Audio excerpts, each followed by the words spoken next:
ব্যাপারটা সবাইকে জানাই। কেউ ভয়ে আর সেদিন রাতে আসেনি, কিন্তু সকালে যখন ওই 9 জন ব্যক্তিকে খুঁজতে আসা হয় তখন শ্মশান ঘাটে তাদের মরদেহ পাওয়া যায়। প্রতিটা মানুষের মাথা ছিল কাদার উপর, সবার গায়ে ছিল অসংখ্য কামড়ের দাগ, টুকরো টুকরো মাংস ছিঁড়ে খেয়েছে সে। তখন থেকেই পরিত্যক্ত সেই শ্মশান। কিন্তু ঘটনা নাকি থামেনি। কয়েকদিন পর পর ওখানে লাশ পাওয়া যায়, যাদের কেউ চিনে না, পুলিশকেও ইনফর্ম করে না, যেহেতু এটা ভৌতিক মামলা। স্যার, আপনি ঠিক আছেন? হুট করে লাফ মেরে ওঠে ইন্সপেক্টর জয়নাল সাহেব। গায়ের লোম দাঁড়িয়ে গেছে ওনার। যতই বোঝাতে যাচ্ছেন তিনি ভয় পায়নি, কিন্তু করিম সাহেব ঠিকই ধরে ফেলেছেন। জয়নাল সাহেবের অবস্থা দেখে করিম আবার বলেন, ড্রাইভার আর হেল্পারের কথা অনুযায়ী বিলের মাঝখানে তারা দাঁড়ায়। যদি আমি ভুল না হই তবে ওরা সেই ভয়ঙ্কর বিলের কথাই বলতেছে। আমাদের সেখানে যাওয়া উচিত।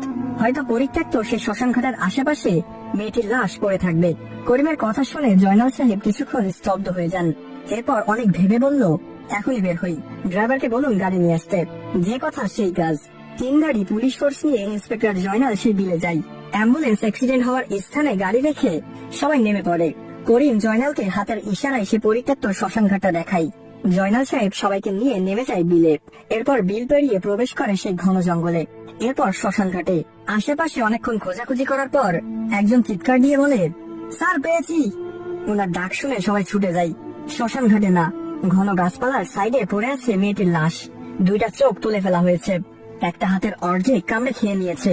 উলঙ্গ নিথর দেহ পড়ে আছে কিনারায়। জয়নাল সাহেব কিছু বলার আগেই করিম সাহেব বলেন, স্যার, ধারণা সঠিক। ড্রাইভার আর হেল্পার মিথ্যা বলেনি। তাড়াতাড়ি লাশ নিয়ে এই স্থান ত্যাগ করি, বলা যায় না কখন কি হয়। জয়নাল সাহেব করিমের কথা শুনে দ্রুত লাশ প্যাকেট করে। এরপর সেই স্থান ত্যাগ করে চলে আসে রাস্তায়। এতক্ষণে বিলের ডানে থাকা স্থানীয় লোকেরা জড়ো হয়ে গেছে। তারা এসে নিজেদের মাঝে নানান কথাবার্তা চালিয়ে যাচ্ছে। জয়নাল সাহেব এক ফাঁকে একজনের কথা নোটিস করেন। তিনি বলছিলেন, দেখ দেখ, আজ 4 মাস পর আবারও একটি লাশ। এই শয়তানের হাত থেকে যে কবে আমরা রক্ষা পাবো। জয়নাল সাহেব ওনার কথাটা শুনে আরো শিওর হলেন, এই স্থান ভয়ঙ্কর। তিনি তড়িঘড়ি করে লাশ আর একটি অ্যাম্বুলেন্সে তুলে রওনা করেন। থানায় এসে লাশটাকে পোস্টমর্টমের জন্য পাঠানো হয়। যদিও আগে মেয়েটির পোস্টমর্টম হয়নি, যেহেতু এইটা কোনো আত্মহত্যা বা খুনের কেস ছিল না, কিন্তু এখন তো এটি একটি ক্রাইমের সাথে যুক্ত হয়েছে, অতএব পোস্টমর্টম করা জরুরি। এর ঠিক 2 মাস পর বাইক অ্যাক্সিডেন্ট করা হাসিফের খারাপ অবস্থা।